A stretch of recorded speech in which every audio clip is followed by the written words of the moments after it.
First of all, it's our absolute pleasure to introduce Ben Leach, who is the CEO and co-founder of HAMMERTECH. I'm sure you've heard of Ben within the building construction industry. He's a very prominent name. So Ben, well done to you, mate.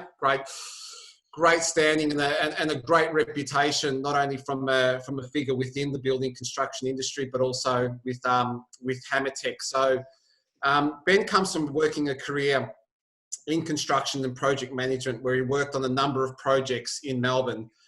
He's absolutely passionate about the safety of workers, and he's focused on making a positive change to improve business processes that ultimately improve working conditions in the field. But to give a little bit more of an introduction and an overview, I'm going to throw it over to Ben. So Ben, if you can give us a little bit more of a detailed insight into yourself and HAMMERTECH, that would be great for the audience, mate. Yeah, no worries. Thanks, Nick, and thanks for having us. Yeah, as everyone knows, I'm Ben. I am from a construction and engineering background, so not typically from software, so to speak. And so I sort of started in construction, working for a contractor, and sort of worked my way through that, and sort of ended up spending some time in the safety realm, doing a lot of administrative work, spending hours sort of putting things into lever arch folders. And so then, yeah, when the concept of HAMMERTECH came around, and was fortunate enough to sort of find some like-minded guys like myself to kick off the business at the back end of 2014, we started HAMMERTECH.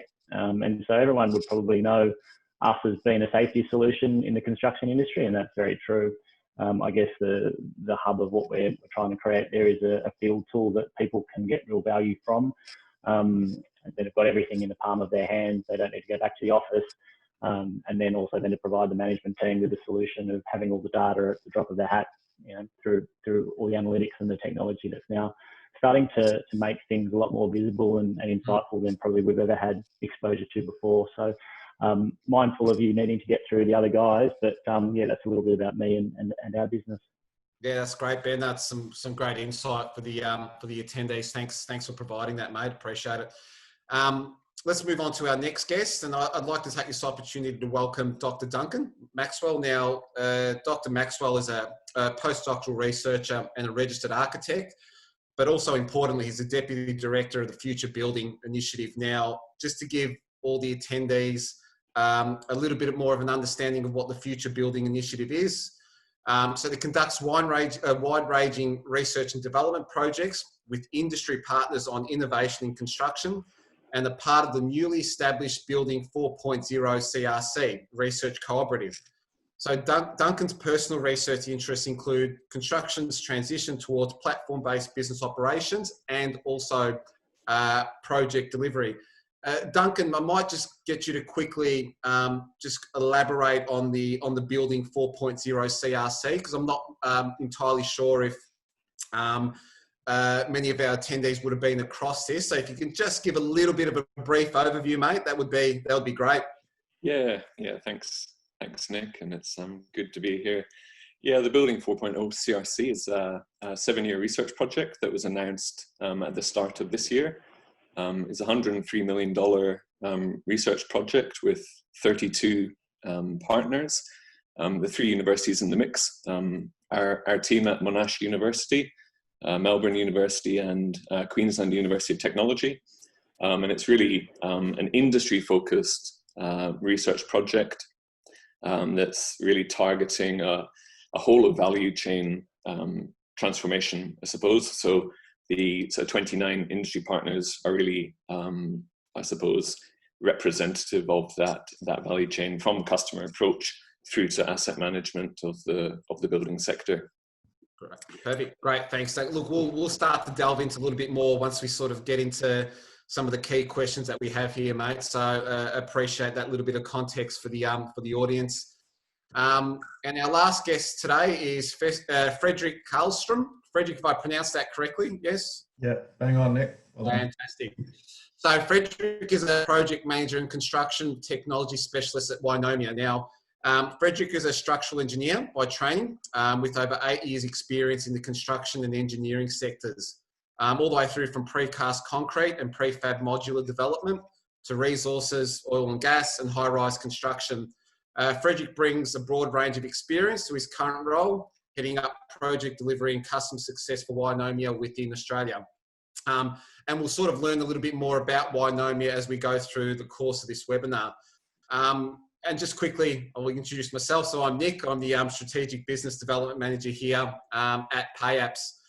So now that we've got everyone formally introduced, let's formally commence with the webinar and some of the questions that we've got. So Duncan, just coming back to you. The first question that I've got for you, Duncan, is just further going on from what you've just outlined regarding Building 4.0. So can you tell us a little bit more about the Future Building Initiative and your recently established Building 4.0 CRC research project, and give the audience a little bit more of an understanding, I suppose, of how it came about and what it hopes to achieve over the coming years?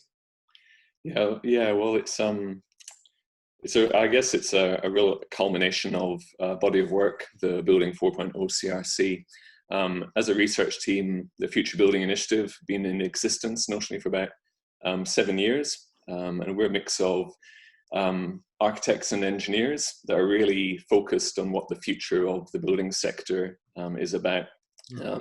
We started off with some government funded research around prefabrication and the introduction of new technology in construction, but that kind of focus has really expanded as we've traveled internationally, made links with other like-minded research groups in the USA and Europe, and especially as I think the Australian government has realized that construction productivity has, like it has around the world, really been kind of lagging, and seeing the digital transformation on the horizon, has figured that this is a sector that is a huge employer, huge contributor to the economy, and that it really deserves a kind of helping hand, because historically construction has invested, say, 1% of revenue in R&D. When you look to manufacturing, in those sectors, it sits between more 4 to 7% of revenue gets invested, and we really see a similarity in terms of productivity improvements. You know, that investment with the improvements. And so the CRC, we spent last year putting together the bid, constructing all the partnerships. It's a real mix, as I said, 32 partners in there. All of the Future Building Initiatives research to date has always been industry focused. We work with partners from startups right to tier 1 contractors. And this sort of applied nature of research, I think we're going to see more and more of this mode of research has been popular in Europe. And I think especially of late, as governments put under funding pressures, we're going to see more and more of this kind of private sector research activity. And so we really feel that we're kind of well positioned in the current turbulent times to take advantage. But yeah, that CRC project is really focusing on building fabric improvements, but also business model changes at a sectoral level. So I think we really see it as being representative of the past sort of 6 or 7 years of research that we've put together, and we're now looking to the next 7 years, and we're pretty excited about it. Yeah, absolutely. I suppose that leads me on to my next question, and it's something that I know, being within construction software, that we're excited about and want to know more of, and I'm sure Ben from HAMMERTECH feels the same way. But keen to get your thoughts about some of the key technological and societal trends that you see taking place within the construction industry over the next few years. As we've already noted and discussed, construction's been one of those industries which has been tech adverse for a number of years and shied away from tech. But I get the impression that the wheel is starting to slowly turn with that. But keen to get your thoughts around where you think it's going to head within the next few years. Yeah, well, I think you raise a good point that we think the wheel's beginning to turn as well. And there's a confluence of factors. I think that there's a real generational shift that's occurring. It puts pressure on the industry. So there's, I think by 2030, notionally 40% of construction workers will have retired, which is a really big chunk of the workforce to disappear in 10 years. But that said, we also see younger generations coming through who are raised digital literate, not only within the workforce, but also on the customer side. So a really, I suppose, more demanding customer, more design literate, more technology savvy. And we think that combination is really going to, I suppose, drive the change. And then in terms of the industry itself, as I alluded to, our research is really focused on a kind of industrialization, which is, it started in prefab, but it could really have started anywhere. And the concept of industrialization is about improving the supply chain, coming out with sophisticated modes of logistics management. But within that paradigm, we're seeing companies really focus on increased standardization of processes in order to prepare those traditional processes for digitization and identify where's the low-hanging fruit. But really projecting forwards, it's also been this sort of shift in this focus, we think, is being driven by a number of new entrants. And that's why you're seeing a huge amount of private equity coming into the construction sector, because there's such potential and scope for improvement. Alongside agriculture, it sits as one of the least digitalized industries. So I think that really is going to be the story of the next 5 years, is that there's going to be the new design tools emerge, but they're really going to be driven by the workers, by the people, and also demanded by the customers. So companies that don't make the shift will be left behind, and really that's how we've framed our CRC project. And that's how we form our kind of research partnerships, is that companies come to us, they're really hungry to either change how their business is operating, conduct a survey, do some benchmarking, and so there's lots of steps to take, I think. Yeah, absolutely. Which then leads me to my next question, which I'm going to direct towards Fredrik. So Fredrik, as Duncan's alluded to there, there's a number of changes that are potentially going to be happening within the construction space over the next few years. So with all these changes taking place or coming in the near future, it can be fairly mind-boggling. It can be fairly overwhelming for a lot of people. But your company is a great example of some really great practical benefits of embracing new technology, like Bleat, for example. Can you tell us a bit about how that works and how that benefits people using it? I'm keen to start digging into that a little bit more, mate. Yeah, of course, Nick. I'll just give you a bit of background on who YNOMIA is in order to frame the conversation around Bleat. So YNOMIA is an IoT, Internet of Things company utilizing sort of Bluetooth, low energy technology to track things in real time in the construction industry. Whether that be goods traveling through sort of multi-locality international supply chains, or simply tracking movement of goods, plant and equipment around a sort of job site.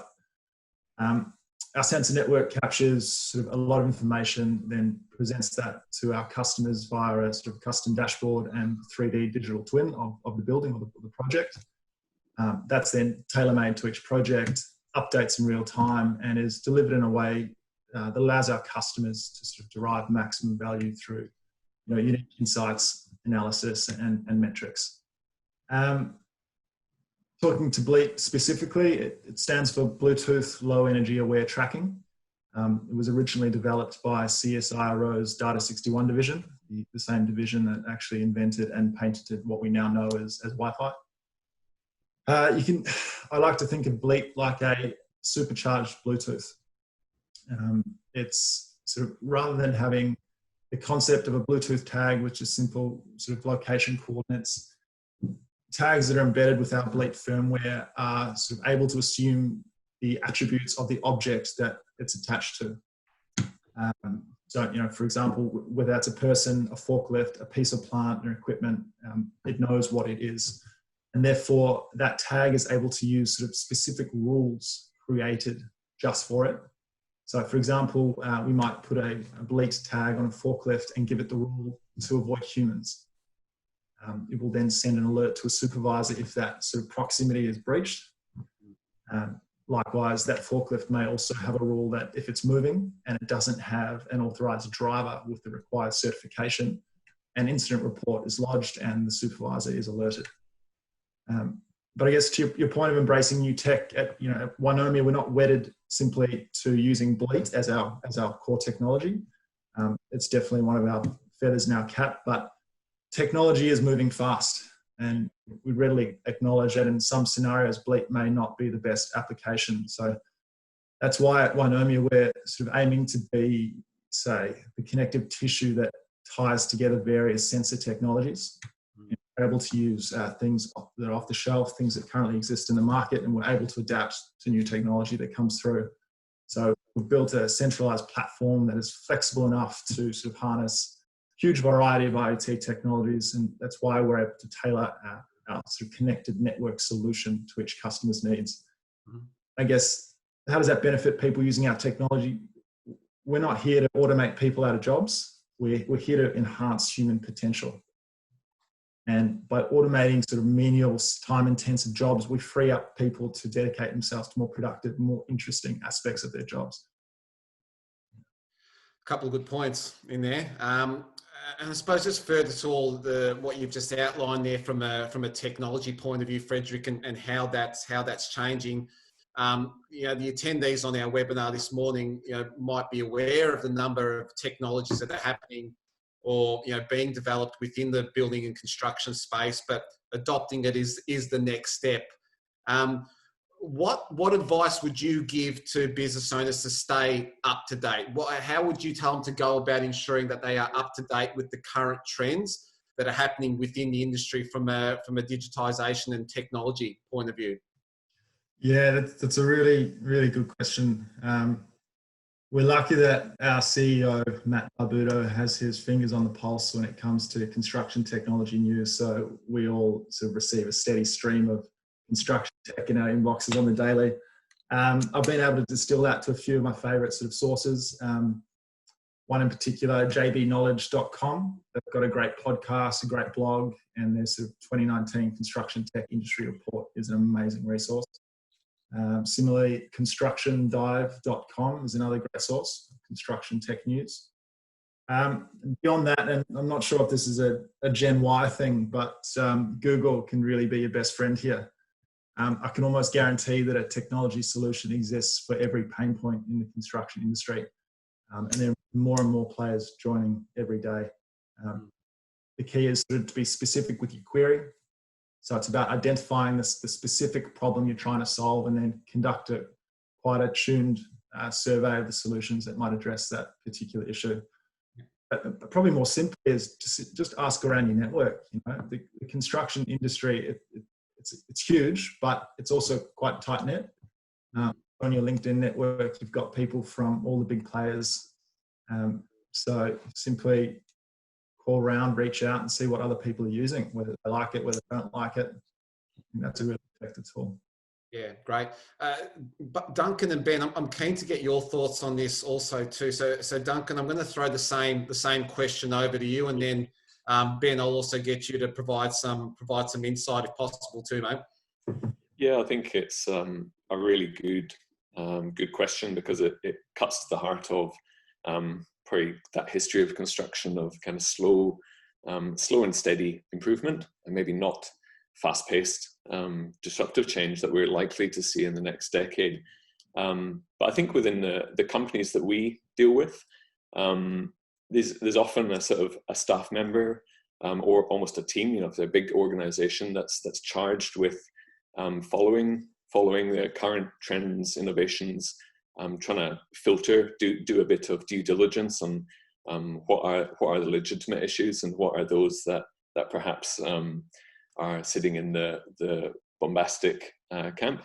But even within small companies, startups, there's often one staff member who is really keeping across things and feeding the information, whether it's through group chats or email, just as a way of saying, this is, these are the latest developments, these are the latest big projects that are occurring, to identify where those opportunities sit.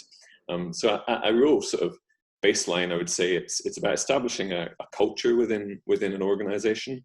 Whether that's one person who is the company's eyes and ears, and then I suppose that feeds right the way up to then making a proactive investment in R&D, establishing links with research organizations like ourselves, because really that's the bread and butter of research groups. We are not only doing the research, but we have the links internationally to the developments commercially and also academically. I think there's a range of techniques, but yeah, that's about my 2 cents. Yeah, thanks, Duncan. Ben? Yeah, I think it's really difficult, given the number of emerging technologies that are coming out, for businesses to get a good understanding as to what they should pick up. So if they're sort of struggling to pick up adoption in general, then how do they actually know what the best applications are? And so we talk about things that have been waves of technology, and construction has had some technology, but there are not a lot of providers that have supported them through that. So yeah, everyone knows of the AMXs and now Oracles and your Procors that have been around for some period of time, and they're well-established systems. Your finance systems are well-established. So all in all, those things are pretty well adopted in the industry at the moment. And now there's a whole lot, there's the HAMMERTECH and YNOMIAs and Payapps and the work that Duncan's doing. So how do people actually go, well, this is what we need to implement, and how do we then actually do it? So I think what our experience has shown us is that over the time we've sort of spent the last 5 years helping drive that change. So through subcontractors, we've had to really train them up on what we do, and now they've become really big advocates for helping drive that change. So they're now talking to prospective clients who we may have spoken to 2-3 years ago, and they said, oh, we're just not ready for this. And then the subbies are actually driving that along and saying, hey guys, you actually have to come up to speed because this is the way that the industry is doing it. So in terms of how you actually do it, I think Frederick raised a good point around things like, construction dive to get up to speed with what's happening, but then speaking to your colleagues, speaking to the industry about what are you guys doing, and be very clear, because what we're also finding is that because there are so many applications, that different sites will be picking up an application to do this and picking up another application to do this. Then those clients are then saying, you know what, we've now expanded because we want best of breed, but now we actually have to contract. So if you've got 10, 20, 30, 40 applications that do a lot of stuff, how do you actually bring it all back into one sort of central repository? So in terms of how we sort of see that, and what part do we play in that, we sort of go, well, there's business like YNOMIA. We've got some catch-ups that we're having with those guys later on today about how can you actually start to bring all this back so that clients can actually get the value from it, rather than just being overwhelmed with a whole lot of applications and sort of not having almost planned it into a master plan and saying, well, let's actually plan out what the next sort of 3 years, and they might need some help through, the research and things that Duncan's doing, or to getting in a consultant who actually understands this space to be able to plan out what that looks like. So they're actually adding strings to their bow that's actually going to serve them well going into the future. Yeah.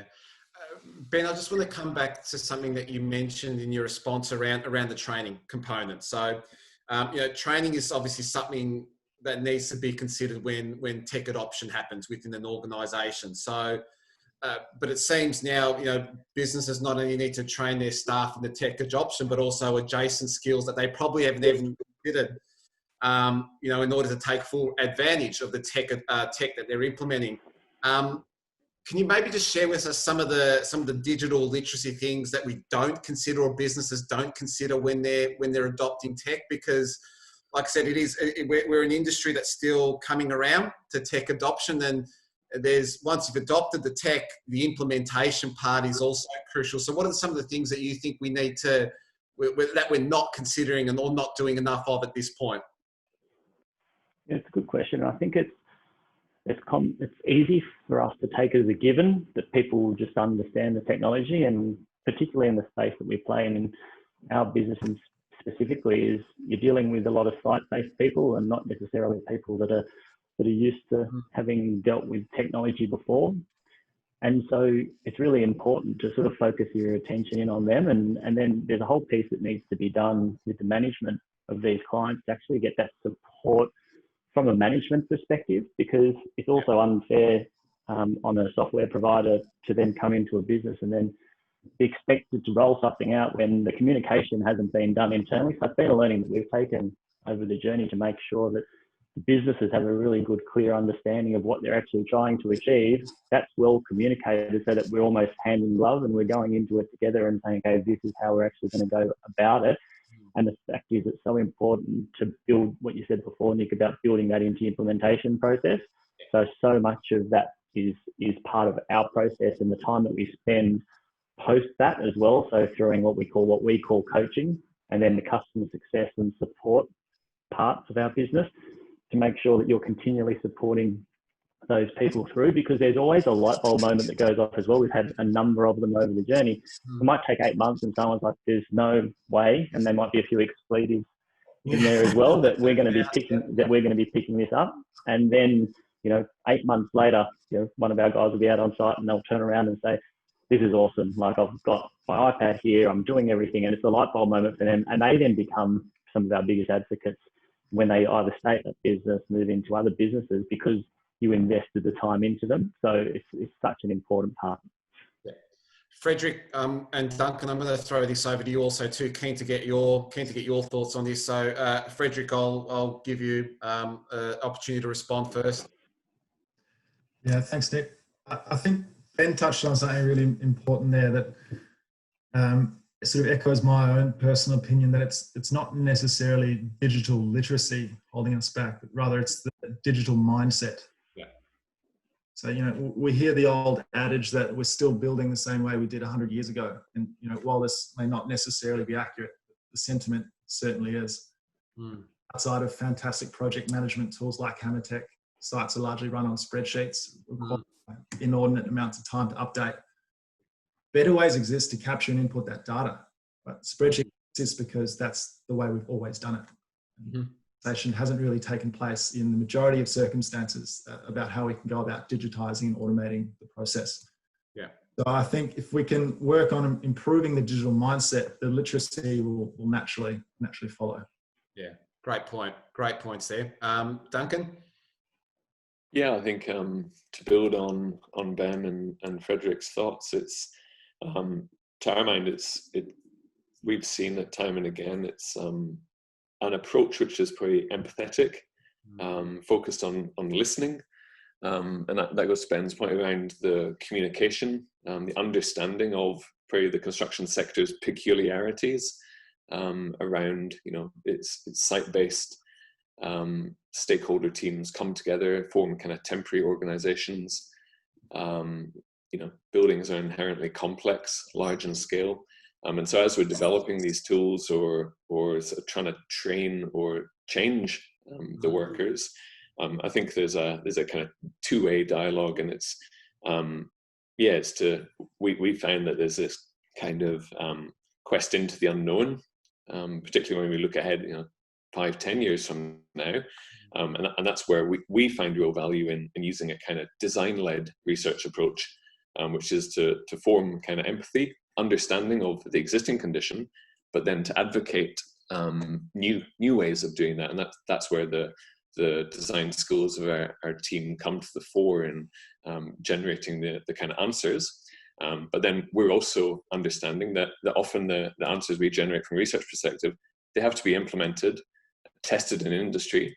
And it's really establishing this kind of communication feedback loop, which in some ways is sort of alien to construction, because if you're always working on a unique project with a unique team on a unique site, then it doesn't sit that there's a natural requirement to be continually capturing feedback. You might, personally capture feedback and experience, but at an organizational level, that's a real kind of mindset shift. And that's where we see the really smart companies, developing their own systems, their own platforms. But where it gets really interesting is where those platforms are integrating together And that's the exciting thing that perhaps we see the potential of in the CRC, is that there are all these really smart point solutions emerging. And for the next 5 to 10 years, it's going to be how do those point solutions talk to each other and drive a commonality across the industry, because that's happened in the tech sector already. It's happening in manufacturing. And there's a risk that construction goes down these really great individual moments, but if you're not connecting the customer, the concept design, right the way through to asset management and even disassembly of the building, end of life processes, if they're not connected, then you're missing out on a huge amount of value, I would say.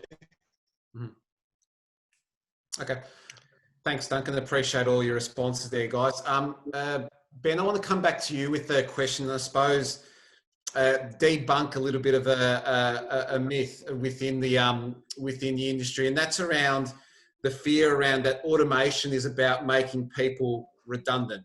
But I strongly believe that there's a counter view that automating low value activities like data collection and whatnot enables people to actually focus on higher value activities within the business, and not only make them more productive and those process efficiencies that we talk about. I know at Payapps that's what we're all about, and from conversations that I've had with you and your team, that you guys have a similar mantra and MO. Can you talk about about how your products do this, and I suppose what you guys do with regards to that automation component within the construction space? Yeah, sure.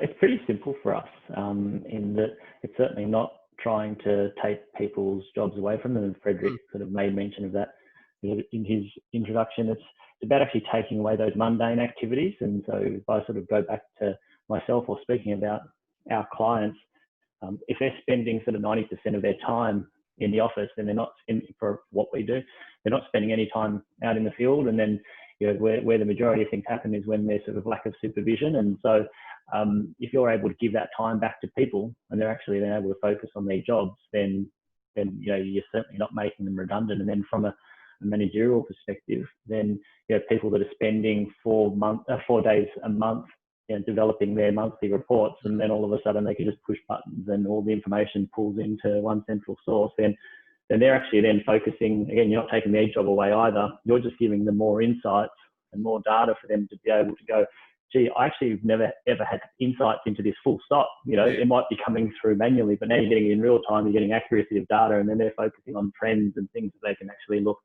to sort of benefit that. So when you start to see these emerging technologies like RoboDog, we always have not a laugh because that's been disrespectful, but you look at it and you go, RoboDog's not going to take over a job of a person. These are things that are sort of, they're exciting to see, but the reality is that you still need people to bring that human element to it. So I think that the way that should always be applied with that lens, that it's about making things better and taking away the things that people don't want to do. And that's the part that we also see with talent acquisition as well, that businesses are going to be bringing better talent into their business if they can support them with the tools that they need to be able to do their job, not to actually replace their job. And let's talk about that a bit more, because we've all heard the saying that, and you just touched on, robo-dogs, and we've heard that machines are going to take over the world and make people redundant from roles, as we've sort of alluded to already. What would you say to the folks that are on site and perhaps, justifiably concerned and wondering, will a robot replace me inevitably? And what does all this change mean for them? And I'll throw that open to both Duncan and Fredrik after your response, Ben. But yeah, if you can share your thoughts around that, that'd be great. Yeah, well, I'd be interested to hear what the other guys have to say, because sort of Duncan's looking at like the bigger picture of the whole ecosystem of the future of technology, and we sort of look at all of that, but we're also then focused in on what we're doing specifically. So in terms of 3D printing, I'm interested to hear what Duncan's thoughts are on that. But similar to what I just said earlier, from what we're doing, it's about providing productivity and giving people the ability to do their jobs better rather than take it away. But as I said, I'm interested to hear what the other guys have to say about, because I'm probably going against the script here, Nick.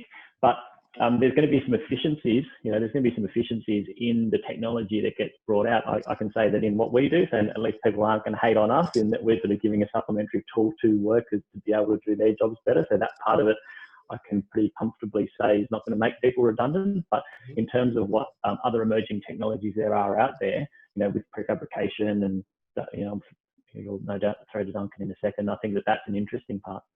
Yeah. Duncan, I'll throw it over to you now. Yeah, I think, I mean, we tend to, take a slightly, obviously skeptical and critical mindset when we look at, you see a lot of, noise in industry around really kind of, I suppose, inventive technologies. So technologies that's emerging doing kind of wild and wonderful things, but then the leap from that invention into industry and into a kind of innovative business structure, they're kind of two different baskets, I suppose.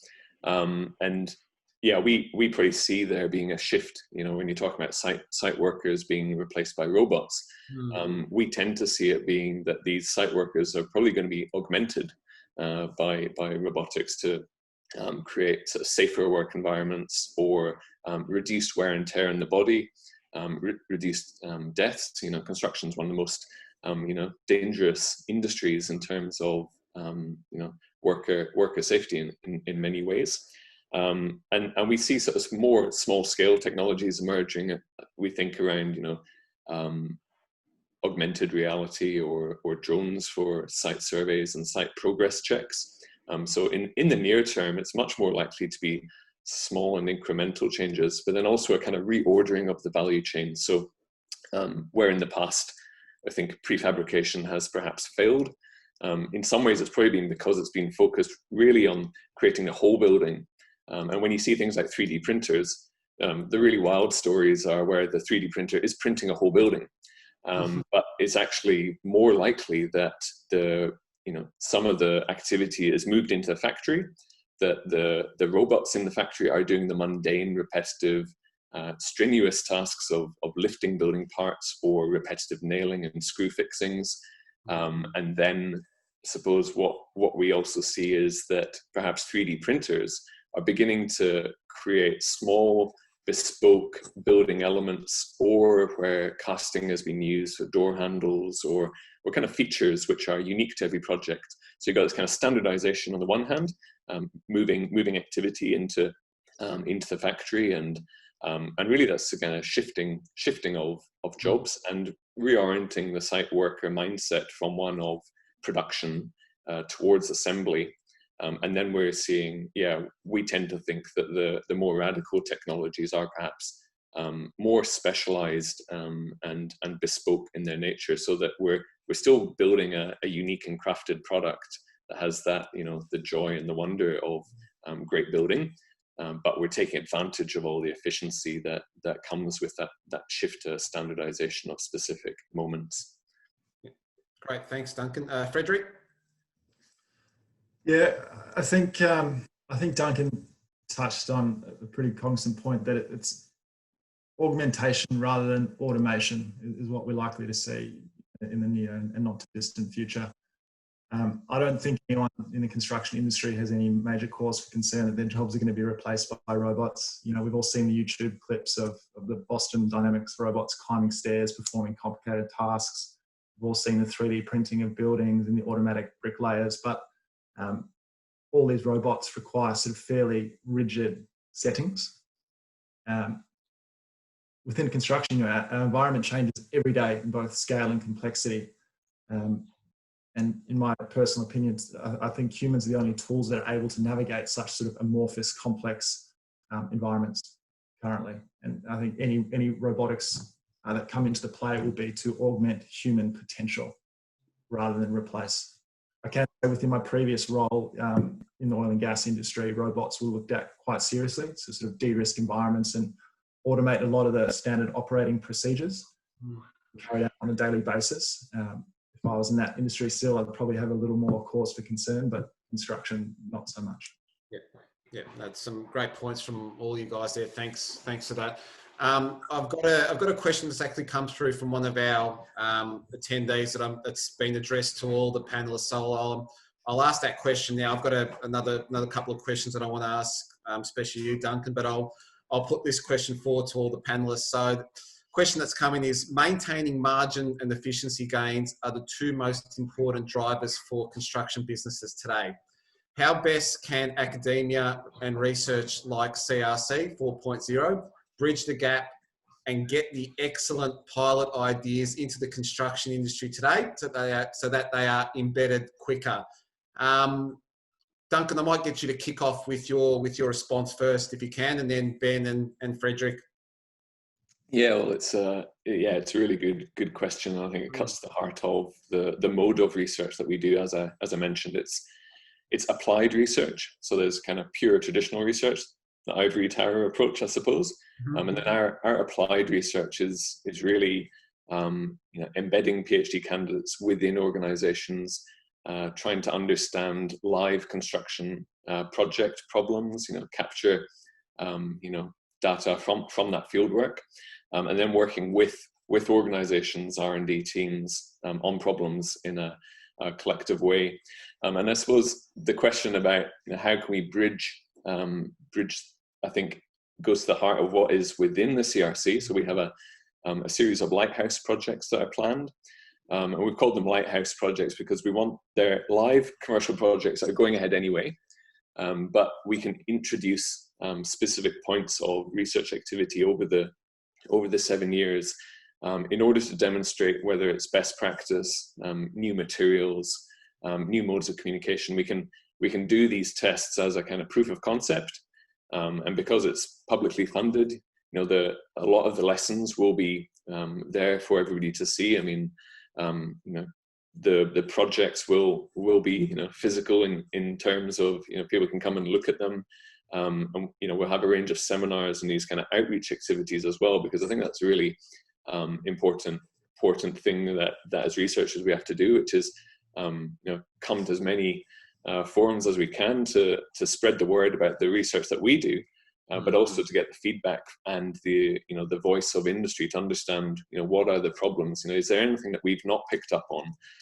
Can we introduce you to new ideas and new ways of thinking about problems, or reorient the questions? So, but yeah, I think there are some fundamental kind of structural issues that the sector has, but yeah, I really tend to think that the next decade is going to probably sort the wheat from the chaff in that regards, and that, to my mind, is why I'm optimistic about the future rather than a pessimist, as we've seen a number of these over the past 100 years efforts to change construction, but I think they've always lacked probably that digital element, which is the tool of translation along the value chain, which really hasn't been possible up until now. Yeah, absolutely agree, Duncan. I think, again, some good points made in that. Ben, keen to get your thoughts. Yeah, I guess from a margin perspective, because we know that sort of drives everything, but we see it as an investment. So rather than it being a cost, that if you do it properly, you're investing into it and you're actually going to get the benefits that are going to pay you over multiple times. So I guess that's the first point. And the second part about how do you bring it all together, I guess it's incumbent on businesses like ours.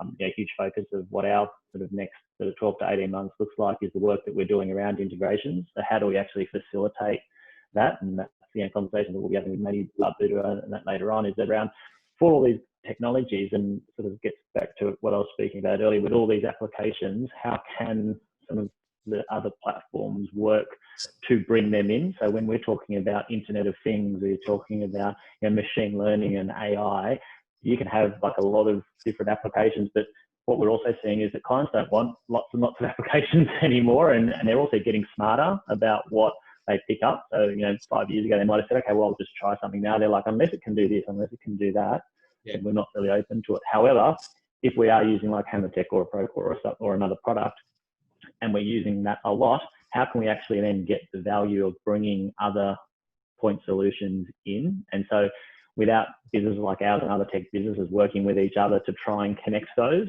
then you're not going to be able to get then the clients aren't going to be able to get the value of that. So the integration piece is going to be huge over the next couple of years. Yeah, I absolutely agree with that. And that's a common conversation that, you know, I have with a number of our clients and prospects that we speak to, is that integration model, having, you know, all well and good having an ecosystem of solutions and systems and applications, but getting them to be able to talk and integrate with each other is really becoming a key requirement moving forward. And like you guys, I know it's something that we've made a huge focus for the business for us, is that integration and API functionality. So, what does that, and it's also the question is, what does it actually mean? Because people go, okay, well, that integrates. You know, what people's ideas are of what integration means is very different to what the reality of that could be. Yeah. That's probably another important reality check as well at times. Yeah, absolutely agree, Ben. Frederick? Yeah, just to touch on how YNOMIA specifically is sort of working on bringing our research findings to sort of commercial ventures. We're actually part of the Building 4.0 CRC. So Duncan and I go back a little bit.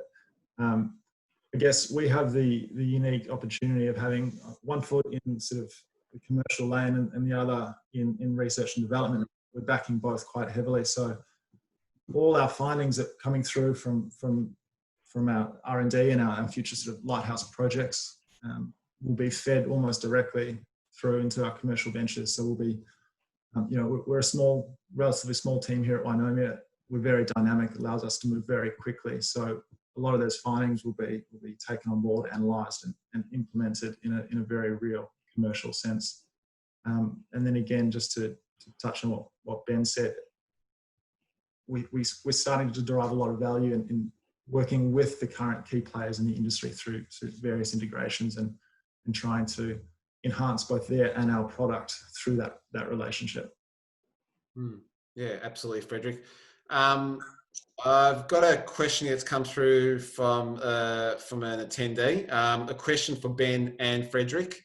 Are you seeing digital change within construction being driven by the tier 1 contractors, or more so from the tier 2 and tier 3 contractors? Interesting question. Ben, I'll throw that off to you. You've got a smile on your face already. So I'm smiling because I'm probably going to set a rod up from my own back, really. I should probably answer it politically and just say no comment. But no, if I'm being perfectly honest, for me, well, from what we're seeing, so let me put it that way rather than sort of speaking on behalf of the whole industry, it's driven from the tier 2s and tier 3s in our opinion, in that you see the ability for them to be nimble and agile, and the ability for them to make changes to their processes. What we see is with a lot of the tier 1s,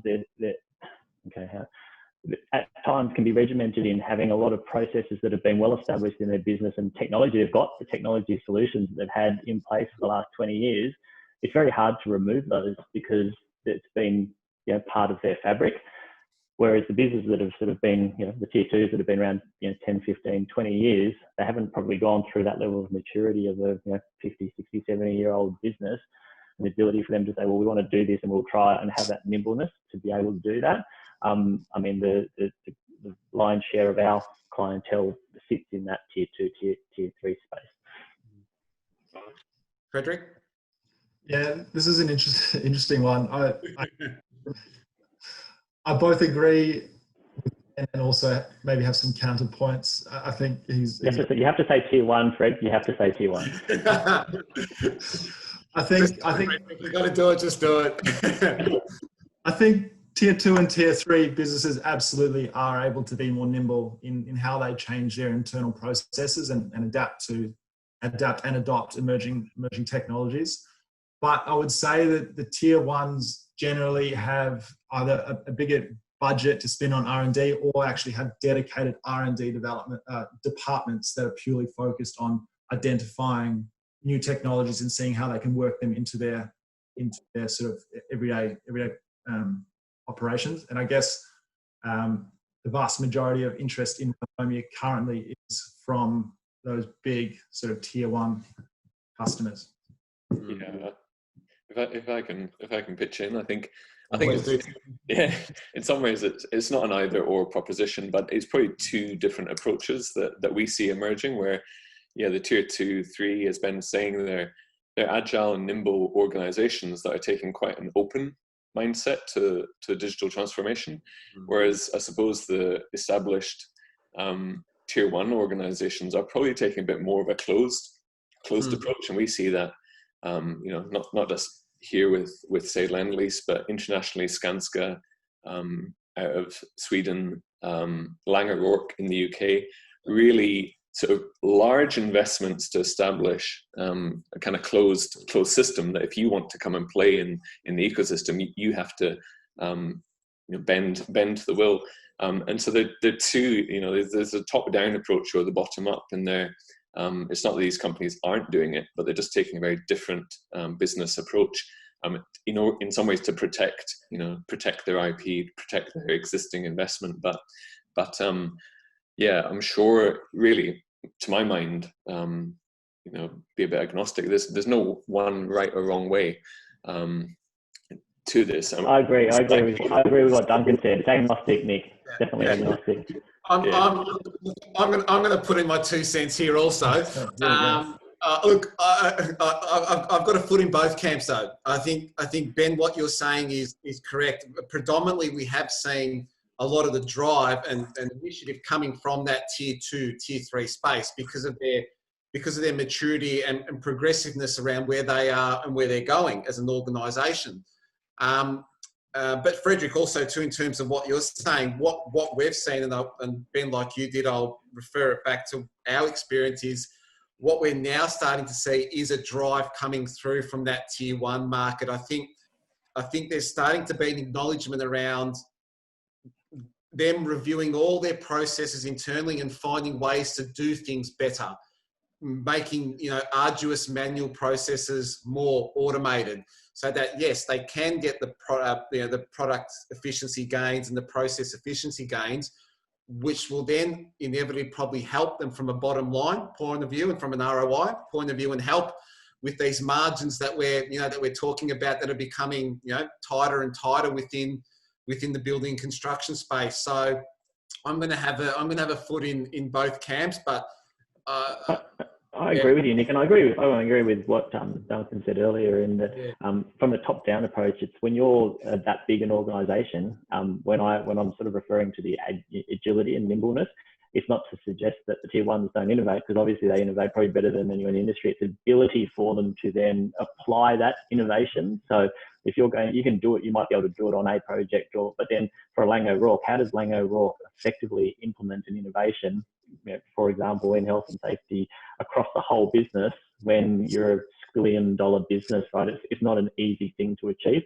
So what they might, be able to do over the course of 3 years to their business is something that like a tier 2 can probably do within 6 months. That's, I guess, the point that I was trying to make.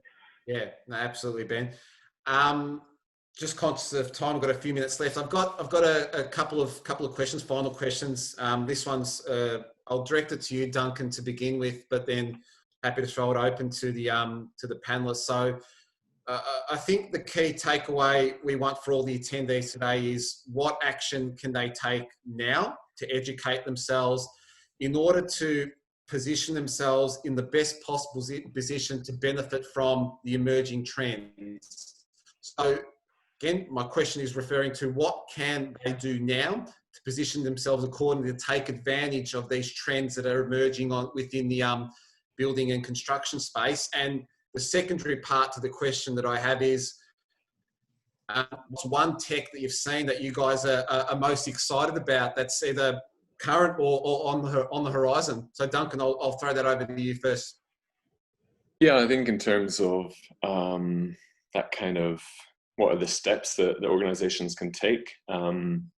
They're pretty simple initial steps, I think, really revolving around a deep understanding of kind of process and cost.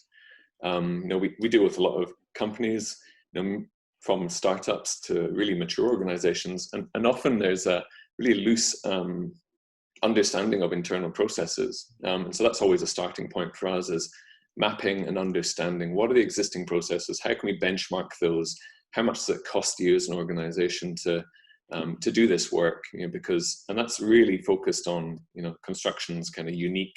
The argument always comes back, oh, well, they're one-of-a-kind buildings, so, why should we focus on this? But we really see that as holding the key to then identifying, well, where along the value chain can we have the most impact you know, now in 6 months, and then where should we be focusing our energies in that sort of medium-term horizon through to the next, you know, decade. But it establishes a benchmark, and I would say that develop a clear understanding of internal processes and the costs.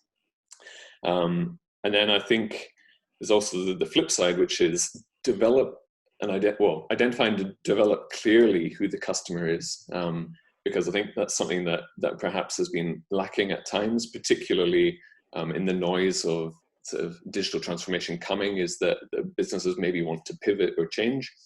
And as I was saying at the start, I think that the customer is only going to get more sophisticated as a generational change occurs.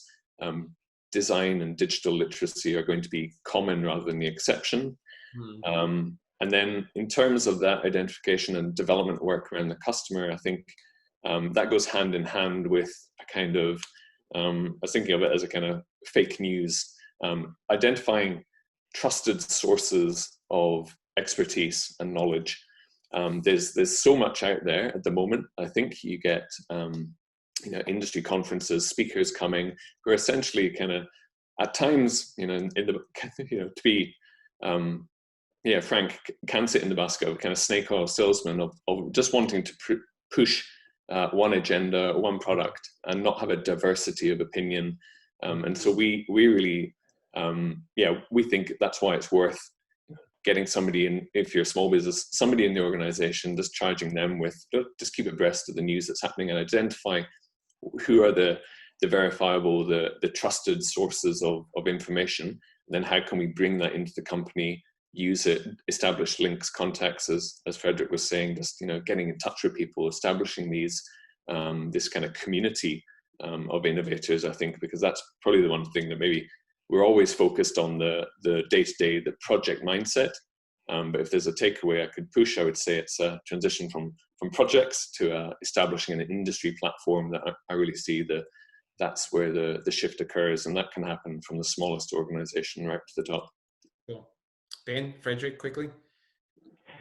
I'll just echo a lot of what Duncan said with regards to the planning component, and what you said around getting trusted advisors, because, you know, people will say that they're consultants, but then really they're just sort of pushing a specific product. So it's about, if you are going to do that, making sure there's a level of unbiased and there's no sort of little side deals going on for them to be able to advise you best in terms of planning your business sort of going forward. In terms of your second question on what's exciting, I guess there's lots of things that are exciting, but I guess for us it is around a lot of the stuff that, you know, the guys like YNOMIA are doing in that IoT space.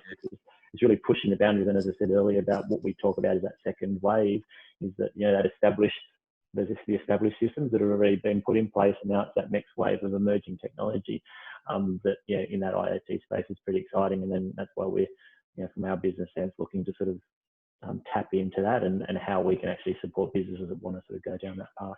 And the you know, like things like wearables and you know, tracking devices and things like that, especially in COVID times, are going to be important moving forward. Frederick? Yeah, I guess my advice for attendees is to not take marketing spiel at face value. It's really important to speak with the behind the tech, behind the solution, ask them about their product, ask them about their experience, and ask them which projects they're deployed on. It's going to give you a clearer picture of about the sort of company's vision and capabilities. You can also take that one step further and as I mentioned, reach out to people who are actually using the technology on a daily basis. That's going to be a great barometer as to whether the solution is appropriate for you or not. In terms of exciting tech, keeping it within the Internet of Things, the sense of technology is pretty incredible. You know, there are guys in Israel who are currently developing a batteryless Bluetooth sticker tag, essentially, that is powered from ambient waves in the sort of environment.